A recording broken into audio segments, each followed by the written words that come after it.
it's very important when you reach out to customers to be professional and realistic. I think that's something I see sometimes with young entrepreneurs, is that they're really enthusiastic about your product and you're really excited about telling people about your product, which is great.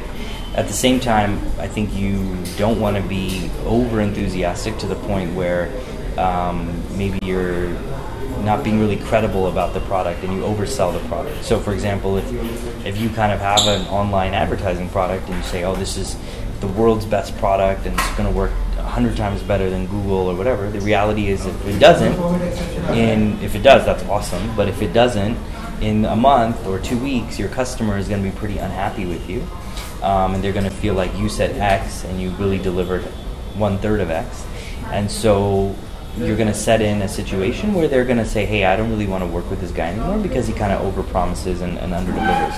So it's much better to kind of say, look, we think this is going to work.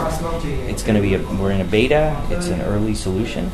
And so, we are going to, we want to try it out with you. And I think if you set those expectations up front that it's a beta, then customers are far more likely to be flexible and forgiving if you make any mistakes. And the customer who says, I don't want to work on a beta, it's probably better you don't take them on in a beta, because that beta label is important to help them understand that you may have some problems as you scale up the technology. And then the other piece I was just talking about is being professional.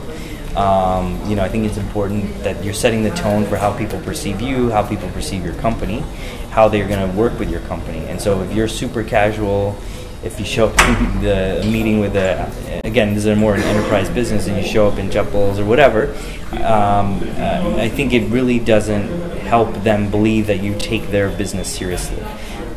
You maybe don't have to show up in a suit, but showing up on time, being clear about your communications, follow-up emails or calls, all those things I think make a big difference to how trustworthy your business is perceived to be.